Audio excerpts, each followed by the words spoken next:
ನಮಸ್ಕಾರ ಸ್ನೇಹಿತರೆ, ಇವತ್ತಿನ ವಿಡಿಯೋ ಅಲ್ಲಿ ನಾನು ಈ ಫಿಶಸ್ ಕುಡ್ ಕಿಲ್ ಸೀರೀಸ್ ನ ಕೊನೆಯ 2 ಎಪಿಸೋಡ್ ನ ಬ್ರೇಕ್ ಡೌನ್ ಮಾಡ್ತೀನಿ. ಹಿಂದಿನ ವಿಡಿಯೋಸ್ ಎಲ್ಲ ಒಂದೇ ಕಡೆ ಇರೋ ಪ್ಲೇ ಲಿಸ್ಟ್ ನ ಲಿಂಕ್ ಡಿಸ್ಕ್ರಿಪ್ಷನ್ ಅಲ್ಲಿ ಇದೆ ಸ್ನೇಹಿತರೆ, ನೋಡಿಲ್ಲ ಅಂದ್ರೆ ನೋಡಿ. ಹಿಂದಿನ ವಿಡಿಯೋ ಅಲ್ಲಿ ಗಿರಿಗೋ ಆಪ್ ನ ಯಾರು ಕ್ರಿಯೇಟ್ ಮಾಡಿದ್ದು, ಯಾಕೆ ಮಾಡಿದ್ರು ಅಂತ ಕೂಡ ನೋಡಿದ್ವಿ. ಸಿವೋನ್ ಕೋಡಿಂಗ್ ಕಾಂಪಿಟೇಷನ್ ಗೆ ಅಂತ ಆಪ್ ನ ಮಾಡಿದ್ಲು. ಆದ್ರೆ ಅದೇ ಆಪ್ ನ ಬಳಸಿ ಸಿವೋನ್ ಮಾಡಿದ ಅವಮಾನ ತಡ್ಕೊಳಕ್ಕಾಗದೆ ನೀವೆಲ್ಲರೂ ಸಾಯ್ಬೇಕು ಅಂತ ಹೇರುಂಗ್ ಶಾಪ ಹಾಕ್ತಾಳೆ. ಡಿಯೋಲ್ಮಿ ಗೊಂಬೆಗಳ ಸಹಾಯದಿಂದ ಫೋನ್ ಮುಖಾಂತರ ಶಾಪ ಹಾಕಿರೋದ್ರಿಂದ ಫೋನ್ ಕೂಡ ಶಾಪಕ್ಕೆ ಲಿಂಕ್ ಆಗುತ್ತೆ. ಬೇರೆಯವ್ರನ್ನ ಕಂಟ್ರೋಲ್ ಮಾಡೋ ಶಕ್ತಿಯನ್ನ ಪಡ್ಕೊಳ್ಳೋಕೆ ಹೇರುಂಗ್ ತನ್ನ ಬಲಿಯನ್ನೇ ಕೊಡ್ತಾಳೆ. ಹೇರುಂಗ್ ಸಿವೋನ್ ನ ಕೊಲ್ಲೋಕು ಮುಂಚೆ ಸಿವೋನ್ ಕೂಡ ತನ್ನ ಗಿರಿಗೋ ಆಪ್ ಅಲ್ಲಿ ಏನೋ ವಿಶ್ ಮಾಡಿದ್ಲು, ಅದೇನು ಅಂತ ಈಗ ನೋಡ್ತೀವಿ. ಜೊತೆಗೆ ನಿಮ್ಗೆ ನೆನ್ಪಿರ್ಬೋದು ಸ್ನೇಹಿತರೆ, ಸೇಯಾ ಮತ್ತೆ ಹಾಜೂನ್ ಇಬ್ರು ಸ್ಕೂಲ್ ಅಲ್ಲಿ ಕೋಚ್ ನ ಕಂಪ್ಯೂಟರ್ ಇಂದ ಗಿರಿಗೋ ಆಪ್ ಅಲ್ಲಿ ರೆಕಾರ್ಡ್ ಆಗಿರೋ ಎಲ್ಲಾ ವಿಡಿಯೋಸ್ ನ ಈಗ ಪೆನ್ ಡ್ರೈವ್ ಗೆ ಕಾಪಿ ಮಾಡ್ಕೊಂತಾರೆ. ಇದೇ ಸಮಯದಲ್ಲಿ ಸಿವೋನ್ ನ ಆತ್ಮವನ್ನ ನೋಡಿರೋ ಕಿಮ್, ಸಿವೋನ್ ಕೂಡ ಇವರ ಸ್ಕೂಲ್ ಅಲ್ಲೇ ಇದ್ದಿದ್ದು ಅಂತ ಗೊತ್ತಾಗಿ ನರ್ಸ್ ರೂಮ್ ಅಲ್ಲಿ ಇರೋ ಹಳೆ ಮೆಡಿಕಲ್ ರೆಕಾರ್ಡ್ಸ್ ನ ಚೆಕ್ ಮಾಡೋಕೆ ನಾರಿ ಜೊತೆ ಬಂದಾಗ ಸಿವೋನ್ ಬಗ್ಗೆ ಗೊತ್ತಾಗುತ್ತೆ. ಅಷ್ಟೇ ಅಲ್ಲ, ಕಿಮ್ಗೆ ನಾರಿ ಬಗ್ಗೆ ಕೂಡ ಗೊತ್ತಾಗಿದೆ. ಅದೇ ಇವಳೆ ತನ್ನ ಫೋನ್ ನ ಕತ್ಕೊಂಡು ಹೋಗಿರೋದು, ಇವಳು ಕೂಡ ವಿಶ್ ಮಾಡಿರೋದ್ರಿಂದ ಸಿವೋನ್ ನ ಆತ್ಮ ಇವಳಿಗೂ ಕಾಣಿಸ್ಕೊಂತಾ ಇದೆ ಅಂತ. ಈಗ ಪೊಸೆಸ್ಡ್ ಆದ ನಾರಿ ಕಿಮ್ ಮೇಲೆ ದಾಳಿ ಮಾಡಿ ಎಸ್ಕೇಪ್ ಆಗ್ತಾಳೆ. ಸಿವೋನ್ ಬಂದು ಕಿಮ್ ನ ಕೊಲ್ಲೋಕೆ ನೋಡಿದಾಗ ಸರಿಯಾದ ಸಮಯಕ್ಕೆ ಬಾಂಗ್ವುಲ್ ಬಂದು ಕಾಪಾಡುತ್ತಾನೆ. ಸಿವೋನ್ ಬಾಂಗ್ವುಲ್ ನ ಕಣ್ಣಿಗೆ ಗಾಯ ಆಗೋ ಹಾಗೆ ಮಾಡ್ತಾಳೆ. ಈಗ ಮುಂದೆ ಏನಾಗುತ್ತೆ ಅಂತ ನೋಡೋಣ. ಬಾಂಗ್ವುಲ್ ಕೂಡ ಸಿವೋನ್ ನ ಆತ್ಮವನ್ನ ನೋಡ್ದ. ಬಾಂಗ್ವುಲ್, ಸೇಯಾ ಮತ್ತೆ ಹಾಜೂನ್ ಇಬ್ರು ಕೋಚ್ ನ ರೂಮ್ ಹತ್ರ ಹೋಗಿರೋ ವಿಷಯ ಕಿಮ್ಗೆ ಹೇಳಿದಾಗ ಇಬ್ರು ಅವರನ್ನ ಕಾಪಾಡೋಕೆ ಓಡ್ ಬರ್ತಾರೆ. ಆದ್ರೆ ಆಗ್ಲೇ ನಾರಿ ರಾಡ್ ತಗೊಂಡು ಸೇಯಾ ಮತ್ತೆ ಹಾಜೂನ್ ಹತ್ರ ಬಂದಿದ್ದಾಳೆ. ಸೇಯಾಗೆ ರಾಡ್ ಇಂದ ಹೊಡೆಯೋಕೆ ನೋಡಿದಾಗ ಹಾಜೂನ್ ಅಡ್ಡಕ್ಕೆ ಬರ್ತಾನೆ. ಇವನ ಕೈಗೆ ಏಟಾಯ್ತು. ಕಣ್ಣು ಕಾಣ್ದಲೆ ಎಲ್ಲೆಲ್ಗೂ ಓಡ್ ಹೋಗ್ತಿರೋ ಬಾಂಗ್ವುಲ್ ನ ಕಿಮ್ ಹಿಡ್ಕೊಂಡು ನಾರಿ ಹತ್ರ ಕರ್ಕೊಂಡ್ ಬಂದಾಗ ಇವನಿಗೆ ನಾರಿಯ ಕೈಯನ್ನ ಹಿಡ್ಕೊಂಡಿರೋ ಸಿವೋನ್ ನ ಆತ್ಮ ಕಾಣಿಸುತ್ತೆ. ತನ್ನ ಪವಿತ್ರವಾದ ಚಾಕುನ ಅವಳ ಕಡೆ ಬಿಸಾಕ್ದಾಗ ಸಿವೋನ್ ಹೆದರ್ಕೊಂಡು ನಾರಿನ ಎಳ್ಕೊಂಡು ಇಲ್ಲಿಂದ ಎಸ್ಕೇಪ್ ಆಗ್ತಾಳೆ. ಆಮೇಲೆ ನಾರಿಗೆ ಏನಾದ್ರೂ ಆದ್ರೆ ಸಿವೋನ್ಗೆ ಪೊಸೆಸ್ ಮಾಡ್ಕೊಂಡು ತನ್ನ ಕೆಲಸ ಮಾಡಿಸ್ಕೊಳ್ಳೋಕೆ ಬಾಡಿ ಇರಲ್ವಲ್ಲ, ಹಾಗಾಗಿ ಹಾಜೂನ ಕೈ ಮುರಿದೋಗಿರೋದ್ರಿಂದ ಮೊದಲು ಹಾಸ್ಪಿಟಲ್ಗೆ ಹೋಗ್ಬೇಕು ಅಂತ ಸೇಯಾಳ ಆಂಟಿ ಇರೋ ಹಾಸ್ಪಿಟಲ್ಗೆ ಬರ್ತಾರೆ. ಸೇಯಾ ಮತ್ತೆ ಹಾಜೂನ್ ಹಾಸ್ಪಿಟಲ್ ಇಂದ ಹೇಳ್ದೆ ಕೇಳ್ದೆ ಎಸ್ಕೇಪ್ ಆಗಿದ್ರಲ್ಲ, ಅದಕ್ಕೆ ಒಳಗೆ ಹೋಗಲ್ಲ. ಹಾಜೂನ್ ಮತ್ತೆ ಬಾಂಗ್ವುಲ್ ಮಾತ್ರ ಹೋಗಿ ಟ್ರೀಟ್ಮೆಂಟ್ ಮಾಡಿಸ್ಕೊಂತಾರೆ. ಬಾಂಗ್ವುಲ್ ಹೇಳೋದೇನಂದ್ರೆ ಇವನ ಕಣ್ಣಿಗೆ ಏಟಾದಾಗ್ಲಿಂದ ಇವನ 3ನೇ ಕಣ್ಣು ಓಪನ್ ಆಗಿದೆ. ಅಂದ್ರೆ ಅರ್ಥ ಆತ್ಮಗಳು ಕಾಣಿಸೋಕೆ ಶುರು ಆಗಿದೆ. ಇಲ್ಲಿವರೆಗೂ ಹೇಡ್ಜೆಲ್ ಗೆ ಮಾತ್ರ ಆತ್ಮಗಳು ಕಾಣಿಸ್ತಾ ಇತ್ತು. ಈಗ ಇವನಿಗೂ ಈ ಶಕ್ತಿ ಬಂದಿರೋದ್ರಿಂದ ಹೇಡ್ಜೆಲ್ ನ ತನ್ನ ಮನೆಯಿಂದ ಹೊರಗೆ ಕರ್ಕೊಂಡ್ ಬರೋಕೆ ಏನಾದ್ರೂ ದಾರಿ ಕಂಡು ಹಿಡಿಬಹುದು. ಮೊದ್ಲೇ ಹೇಳಿದ್ದೆ ಸ್ನೇಹಿತರೆ, ಹೇಡ್ಜೆಲ್ ಶಮನ್ ಆಗಿರೋದ್ರಿಂದ ದುಷ್ಟಶಕ್ತಿಗಳನ್ನ ಬಂಧಿಸಿ ಇಡೋಂತ ಕೆಲಸ, ಆತ್ಮಗಳನ್ನ ಒದ್ದು ಓಡಿಸೋ ಕೆಲಸ ಎಲ್ಲ ಮಾಡೋದ್ರಿಂದ ಅವಳನ್ನ ಮುಗ್ಸೋಕೆ ದುಷ್ಟಶಕ್ತಿಗಳ ಗ್ಯಾಂಗ್ ಇವಳು ಮನೆಯಿಂದ ಹೊರಗೆ ಬರ್ಲಿ ಅಂತಾನೆ ಕಾಯ್ಕೊಂಡಿರ್ತವೆ. ಅದಕ್ಕೆ ಹೇಡ್ಜೆಲ್ ಮನೆಯಿಂದ ಹೊರಗೆ ಬರಲ್ಲ, ಕೇವಲ ಮನೆ ಅಥವಾ ಕಾಂಪೌಂಡ್ ಒಳಗೆ ಇರೋ ಪೂಜಾ ಸ್ಥಳದಲ್ಲಿ ಪ್ರಾರ್ಥನೆ ಮಾಡ್ತಾ ಇರ್ತಾಳೆ.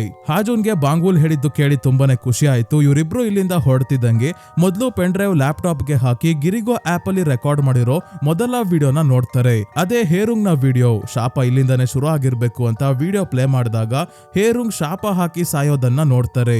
ಇದರಿಂದ ಈ ವಿಡಿಯೋ ರೆಕಾರ್ಡ್ ಮಾಡಿರೋ ಫೋನೇ ಮೇಹ್ಯುಂಗ್ ಆಗಿದೆ. ಅದನ್ನ ಸೇಯಾ ಮಾತ್ರ ಕೈಯಿಂದ ತಗೊಳ್ಳೋಕೆ ಸಾಧ್ಯ. ನಮಗೆ ಮೊದ್ಲಿಂದಾನು ಗೊತ್ತೇ ಇದೆ, ಸೇಯಾ ಮಾತ್ರ ಫೋನ್ಗೆ ಸೂಪರ್ ನ್ಯಾಚುರಲ್ ಡೈಮೆನ್ಷನ್ ಗೆ ಮತ್ತೆ ಹೇಡ್ಜೆಲ್ ಗೆ ಕನೆಕ್ಟ್ ಆಗಿರೋದು. ಇವರು ವಿಡಿಯೋ ಕಾಪಿ ಮಾಡ್ಕೊಂಡ್ ಬಂದಿರೋ ಮುಖ್ಯ ಉದ್ದೇಶ ವಿಡಿಯೋ ರೆಕಾರ್ಡ್ ಮಾಡಿರೋ ಲೊಕೇಶನ್ ತಿಳ್ಕೊಳ್ಳೋಕೆ. ಈ ವಿಡಿಯೋನ ಪ್ರಾಪರ್ಟೀಸ್ ಅಲ್ಲಿ GPS ಡೀಟೇಲ್ಸ್ ತಗೊಂಡು ಮ್ಯಾಪ್ ಅಲ್ಲಿ ಸರ್ಚ್ ಮಾಡಿದಾಗ ಇಂಡಸ್ಟ್ರಿಯಲ್ ಏರಿಯಾದ ಲೊಕೇಶನ್ ತೋರಿಸ್ತಾ ಇದೆ.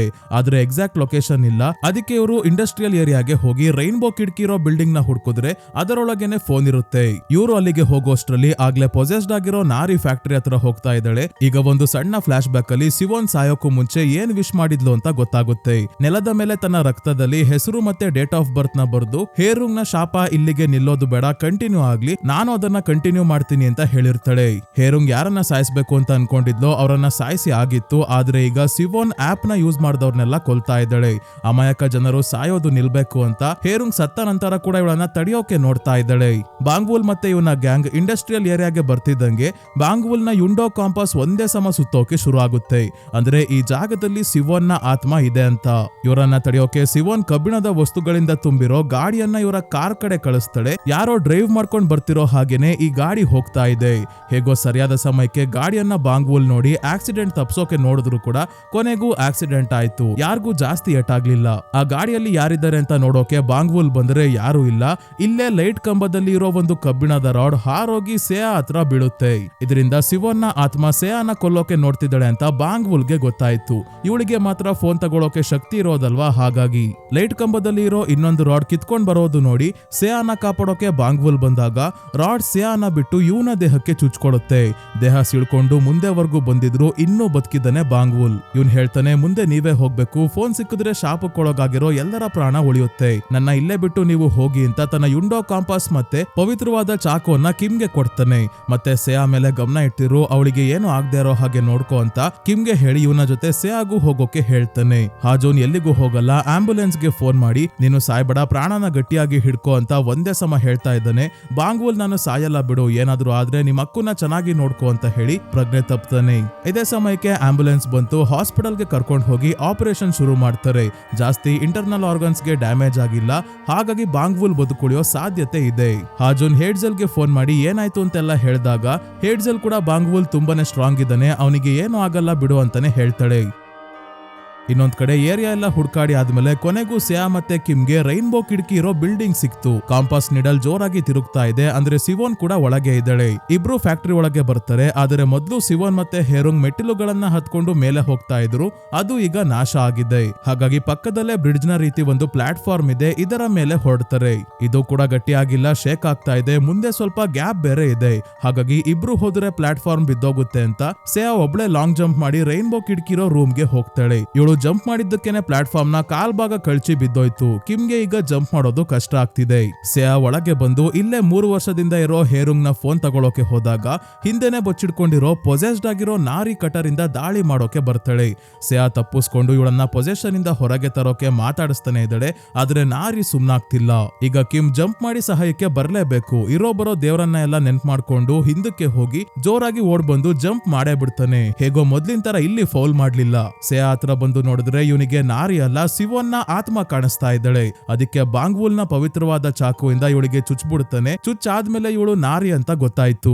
ನಾರಿಯ ದೇಹದಿಂದ ಆ ಕೆಂಪು ಪ್ಯಾರಾಸೈಟ್ ಹೊರಗೆ ಬರೋದನ್ನ ನೋಡ್ತೀವಿ. ಸೇಯಾ ಕೂಡ ನೋಡಿದ್ಲು, ಹಾಗಾಗಿ ಇವಳು ಪೊಸೆಷನ್ ಇಂದ ಹೊರಗೆ ಬಂದಿರ್ಬೋದು ಅನ್ಕೊಂಡು ಮೊದ್ಲು ಹೇರುಂಗ್ ನ ಫೋನ್ ತಗೊಂತಾಳೆ. ಆಮೇಲೆ ನಾರಿ ಹತ್ರ ಮಾತಾಡೋಕೆ ಬಂದಾಗ ಸೇಯಾಳ ಕೈಗೆ ಹೇಡ್ಜಲ್ ಕಟ್ಟಿದ್ದ ದಾರವನ್ನ ಕಟ್ ಮಾಡ್ಬಿಡ್ತಾಳೆ.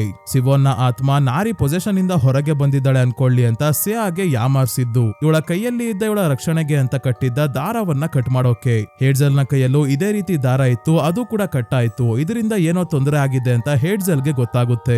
ಹಿಂದೆನೆ ಸೇಯಾ ಕೆಳಗೆ ಬಿದ್ದು ಒದ್ದಾಡ್ತಿದ್ದಾಳೆ. ಇವಳ ಬಾಯಿಂದ ನೊರೆ ಎಲ್ಲ ಬರ್ತಿದೆ. ಕಾರಣ ಸೇಯಾನ ಕೂಡ ಸಿವೋನ್ ತನ್ನ ಕಂಟ್ರೋಲ್ಗೆ ತಗೊಂಡಿದ್ದಾಳೆ. ವಶೀಕರಣದ ಶಕ್ತಿ ಪಡ್ಕೊಂಡಿರೋದು ಹೇರುಂಗ್, ಆದ್ರೆ ಇವಳು ವಿಶ್ ಮಾಡಿ ಶಾಪಕ್ಕೆ ಕನೆಕ್ಟ್ ಆಗಿರೋದ್ರಿಂದ ಇವಳಿಗೂ ಬೇರೆಯವರನ್ನ ಕಂಟ್ರೋಲ್ ಮಾಡೋ ಶಕ್ತಿ ಬಂದಿದೆ. ಪೊಸೆಸ್ಡ್ ಆಗಿರೋ ನಾರಿ ಸೈಲೆಂಟ್ ಆಗಿ ಇಲ್ಲಿಂದ ಎಸ್ಕೇಪ್ ಆಗ್ತಾಳೆ.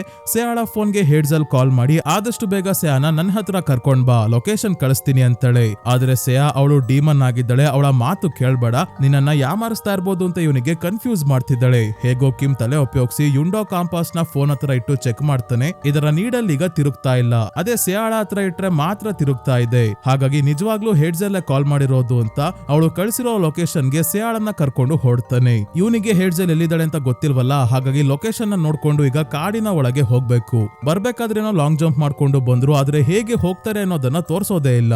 ಇದಾದ್ಮೇಲೆ ಇದ್ದಕ್ಕಿದ್ದಂಗೆ ಸೇಯಾಗೆ ಸ್ಕೂಲಲ್ಲಿ ಎಚ್ಚರಿಕೆ ಆಗುತ್ತೆ, ಎಲ್ಲ ನಾರ್ಮಲ್ ಆಗೇ ಇದೆ. ಹಾಜೂನ್, ಕಿಮ್ ಮತ್ತೆ ನಾರಿ ಕೂಡ ಇಲ್ಲೇ ಇದ್ದಾರೆ. ಶಾಪ ಈಗ ನಾಶ ಆಯ್ತು, ಯಾರಿಗೂ ಏನು ಆಗ್ಲಿಲ್ಲ ಅಂತ ಹಾಜೂನ್ ಹೇಳಿದ್ರೆ ನಾರಿ ಫ್ಯಾಕ್ಟರಿಯಲ್ಲಿ ಇವಳ ಮೇಲೆ ದಾಳಿ ಮಾಡಿದ್ದಕ್ಕೆ ಕ್ಷಮೆ ಕೇಳ್ತಾ ಇದ್ದಾಳೆ. ಸೇಯಾಗಂತೂ ಏನ್ ನಡೀತಿದೆ ಅಂತಾನೆ ಗೊತ್ತಾಗ್ತಿಲ್ಲ. ಫ್ಯಾಕ್ಟರಿಯಲ್ಲಿ ನೀನು ಪ್ರಜ್ಞೆ ತಪ್ಪಿದ ನಂತರ ಹೇಡ್ಜಲ್ ಹತ್ರ ಕರ್ಕೊಂಡು ಹೋಗಿದ್ದೆ, ಅವರೇ ನಿನ್ನನ್ನ ಕಾಪಾಡಿದ್ದು. ಈಗ ಫೋನ್ ಅಲ್ಲಿ ಗಿರಿಗೋ ಆಪ್ ಇಲ್ಲ, ಟೈಮರ್ ಕೂಡ ಇಲ್ಲ, ನೋಡು ಬೇಕಾದ್ರೆ ಅಂತ ತನ್ನ ಫೋನ್ ತೋರಿಸ್ತಾನೆ ಕಿಮ್. ಹಾಗಾದ್ರೆ ಎಲ್ಲ ಸರಿ ಹೋಗಿದೆ, ಇನ್ಮೇಲೆ ಯಾರಿಗೂ ಏನೂ ಆಗಲ್ಲ ಅಂತ ಖುಷಿಯಲ್ಲಿ ಸೇಯಾ ತನ್ನ ಫ್ರೆಂಡ್ಸ್ ಜೊತೆ ಕ್ಲಾಸ್ ರೂಮ್ ಗೆ ಹೋಗ್ಬೇಕಾದ್ರೆ ಹಳೆ ಕಂಪ್ಯೂಟರ್ ಲ್ಯಾಬ್ ಮತ್ತೆ ಸರ್ವರ್ ರೂಮ್ ನ ನೋಡಿ ಹಾಗೆ ನಿಂತ್ಕೊಂತಾಳೆ.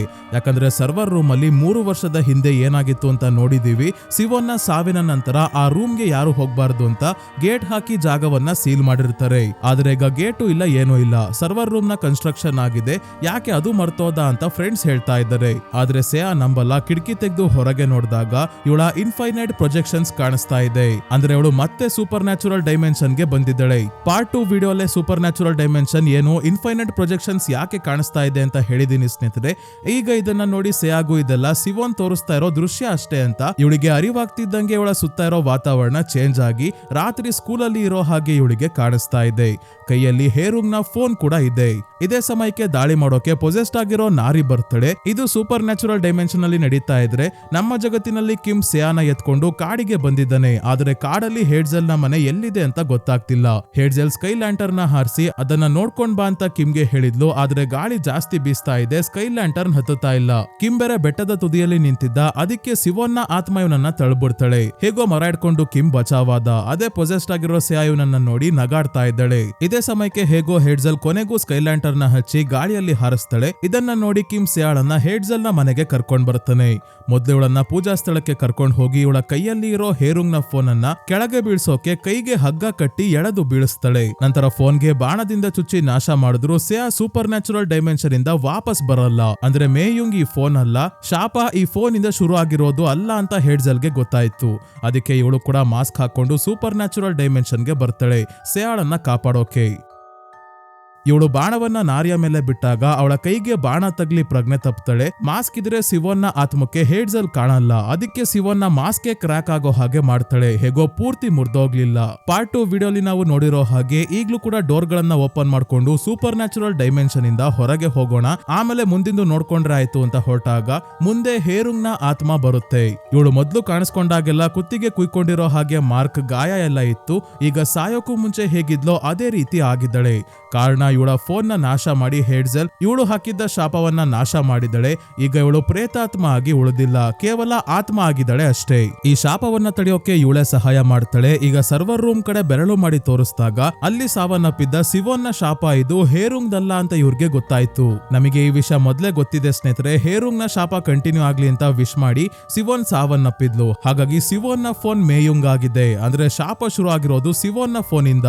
ಅದಕ್ಕೆ ಹೇಡ್ಜೆಲ್ ನಾನು ವಾಪಸ್ ಹೋಗಿ ಡಿಯಾಲ್ಮಿ ಗೊಂಬೆಯನ್ನ ಮಾಡಿ ಸಿವೋನ್ನ ಆತ್ಮವನ್ನ ಕಂಟ್ರೋಲ್ ಮಾಡೋಕೆ ಟ್ರೈ ಮಾಡ್ತೀನಿ. ನೀನು ಮಾಸ್ಕ್ ಹಾಕೊಂಡು ಇಲ್ಲೇ ಇರು, ಹೇರುಂಗ್ ನ ಆತ್ಮನೇ ಸಿವೋನ್ನ ಫೋನ್ ಎಲ್ಲಿದೆ ಅಂತ ಜಾಗ ತೋರಿಸ್ತಾಳೆ ಅಂತ ಹೇಳಿ ವಾಪಸ್ ನಮ್ಮ ಜಗತ್ತಿಗೆ ಬರ್ತಾಳೆ ಹೇಡ್ಜೆಲ್. ಹೇಡ್ಜೆಲ್ ಒಣಗಿರೋ ಹುಲ್ಲಿಂದಾನೆ ಡಿಯಾಲ್ಮಿ ಗೊಂಬೆಯನ್ನ ಮಾಡಿ ತನ್ನ ರಕ್ತವನ್ನ ಇದರ ಮೇಲೆ ಹಾಕ್ತಾಳೆ. ಮತ್ತೆ ಸಿವೋನ್ನ ಕಂಟ್ರೋಲ್ ಮಾಡೋಕೆ ಹೇರುಂಗ್ ನ ರೂಪದಲ್ಲಿ ಸೂಪರ್ ನ್ಯಾಚುರಲ್ ಡೈಮೆನ್ಷನ್ ಗೆ ಬರ್ತಾಳೆ. ಹೇರುಂಗ್ ನ ರೂಪದಲ್ಲಿ ಇರೋ ಹೇಡ್ಜೆಲ್ ನಾವು ಎಲ್ಲಿಗಾದ್ರೂ ಹೋಗೋಣ ಅಂತ ಸಿವೋನ್ನ ಕರಿತಾ ಇದ್ದಾಳೆ. ಇದಕ್ಕೆ ಸಿವೋನ್ ನಾನು ಎಲ್ಲಿಗೂ ಹೋಗೋಕಾಗಲ್ಲ, ಈ ಶಾಪವನ್ನ ಕಂಟಿನ್ಯೂ ಮಾಡ್ಬೇಕು ಅಂತ ಹೇಳ್ತಿದ್ದಾಳೆ. ಅಂದ್ರೆ ಇವಳು ಹಾಕಿದ ಶಾಪದಲ್ಲಿ ಇವಳೇ ಸಿಗಾಕೊಂಡಿದ್ದಾಳೆ. ಆಪ್ ಅಲ್ಲಿ ಯಾರು ಆಸೆಯನ್ನ ಹೇಳ್ಕೊಂತಾರೋ ಅವರನ್ನ ಕೊಲ್ತಾ ಶಾಪವನ್ನ ಮುಂದುವರಿಸ್ತಾ ಇದ್ದಾಳೆ. ಇಲ್ಲೇ ಮಾಸ್ಕ್ ಹಾಕೊಂಡು ಸಿವೋನ್ಗೆ ಅದೃಶ್ಯವಾಗಿರೋ ಸಿಯಾ ತಕ್ಷಣ ಹಳೆ ಕಂಪ್ಯೂಟರ್ ಲ್ಯಾಬ್ ಇದ್ದ ಜಾಗಕ್ಕೆ ಬರ್ತಾಳೆ. ಇಲ್ಲಿ ಫೋನ್ ಎಲ್ಲಿದೆ ಅಂತ ಹುಡುಕಾಡಿದ್ರು ಸಿಗಲ್ಲ, ಅದು ಮಾಸ್ಕ್ ನ ತೆಗ್ದು ಹುಡುಕ್ತಾ ಇದ್ದಾಳೆ. ಸ್ಕೂಲ್ ಅವರು ಏನ್ ಮಾಡಿರ್ತಾರೆ ಅಂದ್ರೆ ಹೇರುಂಗ್ ನ ವಿಡಿಯೋ ಲೀಕ್ ಆಗೋಕೆ ಬಿಟ್ಟಿರಲ್ಲ, ಸಿವೋನ್ ಆತ್ಮಹತ್ಯೆ ಮಾಡ್ಕೊಂಡಿರೋದು ಅನ್ನೋ ಹಾಗೆ ಮಾಡಿರ್ತಾರೆ.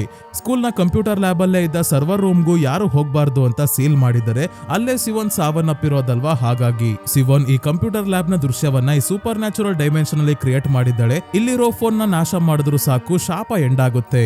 ಸಿಯಾಗೆ ಕೊನೆಗೂ ಸರ್ವರ್ ರೂಮ್ ನ ಡೋರ್ ಸಿಕ್ತು. ಆದ್ರೆ ಒಳಗೆ ಹೋಗೋಷ್ಟ್ರಲ್ಲಿ ಪ್ರಜ್ಞೆ ತಪ್ಪಿದ್ದ ನಾರಿ ಮತ್ತೆ ಬಂದು ಇವಳ ಮೇಲೆ ದಾಳಿ ಮಾಡ್ತಿದ್ದಾಳೆ. ಸಿಯಾ ಏನ್ ಹೇಳಿದ್ರು ನಾರಿ ಸುಮ್ನಾಗಲ್ಲ. ಸಿಯಾಳ ಹೊಟ್ಟೆಗೆ ಶಾರ್ಪ್ ಆಗಿರೋ ಕಡ್ಡಿಯಿಂದ ಚುಚ್ತಾಳೆ. ಬೇರೆ ದಾರಿ ಇಲ್ಲದೆ ಸಿಯಾ ಕೂಡ ಇವಳಿಗೆ ಹೊಡೆಯೋಕೆ ಶುರು ಮಾಡ್ತಾಳೆ. ಮುಖ ಪೂರ್ತಿ ಡ್ಯಾಮೇಜ್ ಆಗೋ ಹಾಗೆ ಪಂಚ್ ಗಳನ್ನ ಕೊಟ್ಟು ಸರ್ವರ್ ರೂಮ್ ಗೆ ಬಂದ್ಲು. ಫೋನ್ ಕೂಡ ಸಿಕ್ತು. ಇದನ್ನ ಹೇಗ್ ಬೇಕೋ ಹಾಗೆ ಹೊಡೆದಾಕೋದ್ರಾಗಲ್ಲ, ಹೇರುಂಗ್ ನ ಮಂತ್ರಶಕ್ತಿ ಇರೋ ಬಾಣ ಇದೆಯಲ್ಲ ಅದರಿಂದಾನೇ ನಾಶ ಮಾಡ್ಬೇಕು. ಹಾಗಾಗಿ ಹೇಡ್ಜೆಲ್ ನ ಹುಡ್ಕೊಂಡು ಹೊಡ್ತಾಳೆ. ಆಗ್ಲೇ ಹೇಡ್ಜೆಲ್ ಅಲ್ಲಿ ಸಿವೋನ್ ನ ಕೈಗೆ ತಗ್ಲಾಕೊಂಡಿದ್ದಾಳೆ. ಸಿವೋನ್ ಹೇಡ್ಜೆಲ್ ನ ಹತ್ರ ಹೋದಾಗ ಅಗರ್ಬತ್ತಿ ವಾಸನೆಯಿಂದಾನೆ ಇವಳು ಹೇಡ್ಜೆಲ್ ಅಂತ ಕಂಡಿಡ್ದಿದ್ದಾಳೆ. ಹೇರುಂಗ್ ನ ಬಟ್ಟೆಯಿಂದ ಸಿವೋನ್ ನ ತಾಯಿ ಹಚ್ಚಿಡ್ತಿದ್ದ ಅಗರ್ಬತ್ತಿ ವಾಸನೆ ಬರ್ತಿತ್ತು. ಇದು ಬೇರೆ ಸ್ಮೆಲ್ ಅಂತ ಗೊತ್ತಾಗಿ ಹೇಡ್ಜೆಲ್ ನ ಕೈಯಲ್ಲಿ ರಕ್ತ ಹೆಪ್ಪುಗಟ್ಟೋ ಹಾಗೆ ಗಟ್ಟಿಯಾಗಿ ಹಿಡ್ಕೊಂತಾಳೆ. ಹೇಡ್ಜೆಲ್ ಬಾಣದಿಂದ ದಾಳಿ ಮಾಡೋಕೆ ನೋಡಿದಾಗ ಸಿವೋನ್ ಎಸ್ಕೇಪ್ ಆದ್ಲು. ಒಂದು ಕ್ಲಾಸ್ ರೂಮ್ ಅಲ್ಲಿ ಅವಳು ಇರೋದು ನೋಡಿ ಬಾಣ ಬಿಡ್ತಾಳೆ. ಅಲ್ಲಿಂದನೂ ಮಾಯ ಆಗ್ತಾಳೆ ಸಿವೋನ್. ಗೋಡೆಗೆ ಸಿಗಾಕೊಂಡಿರೋ ಬಾಣ ತೆಕ್ಕೊಳ್ಳೋಕೆ ಬಂದಾಗ ಹಿಂದೆಯಿಂದ ಸಿವೋನ್ ದಾಳಿ ಮಾಡ್ತಾಳೆ. ಕಟರಿಂದ ಕೈಗೆ ಚುಚ್ಚಿ ಹಾಗೆ ಅವಳ ಕುತ್ತಿಗೆಯನ್ನ ಕುಯ್ಯೋಕೆ ನೋಡಿದಾಗ ಹೇರುಂಗ್ ನ ರಿಯಲ್ ಆತ್ಮ ಬರುತ್ತೆ. ತುಂಬಾನೇ ಜನರನ್ನ ಆಗ್ಲೇ ಬಲಿ ತಗೊಂಡಿದ್ಯಾ, ಈಗ್ಲಾದ್ರೂ ಸುಮ್ನಾಗು ಅಂದಾಗ ಇದೇ ಸಿಕ್ಕಿದ ಚಾನ್ಸ್ ಅಂತ ಸಿವೋನ್ ನ ಹಿಡ್ಕೊಂಡು ಇವಳಿಗೆ ಬಾಣ ಚುಚ್ಚಿದಾಗ ಇವಳ ದೇಹದಿಂದ ಹಿಂದಕ್ಕೆ ಬಂದ ಬಾಣ ಹೇಡ್ಜೆಲ್ಗೂ ಚುಚ್ಕೊಂತು. ಹಾಗಾಗಿ ಹೇಡ್ಜೆಲ್ ತನ್ನನ್ನೇ ಡಿಯಾಲ್ಮಿ ಗೊಂಬೆ ಆಗಿ ಮಾಡಿ ತನ್ನ ರಕ್ತವನ್ನೇ ಅರ್ಪಿಸಿ ಸಿವೋನ್ ನ ಕಂಟ್ರೋಲ್ ಮಾಡೋಕೆ ನೋಡಿದಾಗ ಸರಿಯಾದ ಸಮಯಕ್ಕೆ ಸಿಯಾ ಫೋನ್ ತಗೊಂಡು ಬರ್ತಾಳೆ. ಹೇಡ್ಜೆಲ್ ಬಿಲ್ಲನ್ನ ಎತ್ಕೊಂಡು ಬಾಣ ಬಿಡ್ತಾಳೆ. ಅದು ಫೋನ್ಗೆ ಬೀಳ್ಲೇ ಇಲ್ಲ, ಗುರಿ ತಪ್ಪೋಯ್ತು. ಆದ್ರೆ ಸಿಯಾನೆ ಬಾಣವನ್ನ ತೆಕ್ಕೊಂಡು ಫೋನ್ ನ ನಾಶ ಮಾಡ್ತಿದ್ದಂಗೆ ಸೂಪರ್ ನ್ಯಾಚುರಲ್ ಡೈಮೆನ್ಷನ್ ಕೂಡ ನಾಶ ಆಗುತ್ತೆ. ಸಿಯಾ ಮತ್ತೆ ಹೇಡ್ಜೆಲ್ ಇಬ್ರು ನಮ್ಮ ಜಗತ್ತಿಗೆ ವಾಪಸ್ ಬರ್ತಾರೆ. ಹಾಸ್ಪಿಟಲ್ಗೆ ಹೋಗಿ ಟ್ರೀಟ್ಮೆಂಟ್ ತಗೊಂಡು ಎಲ್ಲ ಹುಷಾರಾದ್ಮೇಲೆ ಒಂದಿನ ಚೋಯಿನ ಆತ್ಮಕ್ಕೆ ಶಾಂತಿ ಸಿಗ್ಲಿ ಅಂತ ಪೂಜೆ ಮಾಡ್ತಿದ್ದಾರೆ. ನಾರಿ ಕೂಡ ಸೇಯಾ ಸೂಪರ್ ನ್ಯಾಚುರಲ್ ಡೈಮೆನ್ಷನ್ ಅಲ್ಲಿ ಅವಳಿಗೆ ಹೊಡೆದಾಗ ಸಾವನ್ನಪ್ಪಿದ್ದಾಳೆ. ಸೂಪರ್ ನ್ಯಾಚುರಲ್ ಡೈಮೆನ್ಷನ್ ಅಲ್ಲಿ ಸಾಯೋದು ಅಂದ್ರೆ ರಿಯಲ್ ಆಗು ಸತ್ತಂಗೆ. ಬಾಂಗ್ವೂಲ್ ಹುಷಾರಾಗಿದ್ದಾನೆ, ಬಾಡಿ ತೂತ ಆಗಿದ್ರು ಸತ್ತಿಲ್ಲ ಅಂದ್ರೆ ಸಾಧಾರಣದವನಲ್ಲ ಇವನು. ಬಾಂಗ್ವೂಲ್ಗೆ ಆತ್ಮಗಳು ಕಾಣಿಸ್ತಾ ಇರೋ ವಿಷಯ ನಮ್ಗೆ ಗೊತ್ತಾಗಿದೆ. ಈಗ ಚೋಯಿನ ಆತ್ಮ ಕೂಡ ಇವನಿಗೆ ಕಾಣಿಸುತ್ತೆ. ಸೇಯಾಗೆ ನಾರಿನ ಕಾಪಾಡೋಕಾಗ್ಲಿಲ್ವಲ್ಲ ಅಂತ ತುಂಬಾನೇ ದುಃಖ ಆಗ್ತಿದೆ. ನೀನು ಶಾಪವನ್ನ ಎಂಡ್ ಮಾಡಿ ತುಂಬಾನೇ ಜನರ ಪ್ರಾಣ ಕಾಪಾಡಿದ್ಯಾ, ಅದರ ಬಗ್ಗೆ ಯೋಚನೆ ಮಾಡು ಅಂತಾನೆ ಕಿಮ್. ಈಗ ಸೇಯಾ ತನ್ನ ಫೋನ್ ಅಲ್ಲಿ ಇರೋ ಗಿರಿಗೋ ಆಪ್ ನ ಅನ್ಇನ್ಸ್ಟಾಲ್ ಮಾಡ್ತಾಳೆ. ನಂತರ ಎಲ್ಲರೂ ಕುತ್ಕೊಂಡು ಊಟ ಮಾಡ್ಬೇಕಾದ್ರೆ ಬಾಂಗ್ವೂಲ್ ಹೇಗೆ ತನ್ನ ಬಾಡಿ ಪಂಕ್ಚರ್ ಆಗಿತ್ತು ಅಂತ ಎಕ್ಸ್ಪ್ಲೈನ್ ಮಾಡ್ತಿದ್ದಾನೆ. ಇನ್ನೇನು ನಾನು ನರಕದ ಡೋರ್ ವರ್ಗೂ ಹೋಗಿದ್ದೆ, ಆದ್ರೆ ಹಾಜೂನ್ ಬಾವಾ ಬಾವಾ ಅಂತ ಅಳ್ಕೊಂಡು ನರಕದಲ್ಲಿ ಇರೋರೆಲ್ಲ ಹೆದರ್ಕೊಳ್ಳೋ ಹಾಗೆ ಕಿರ್ಚಾಡ್ತಿದ್ದ.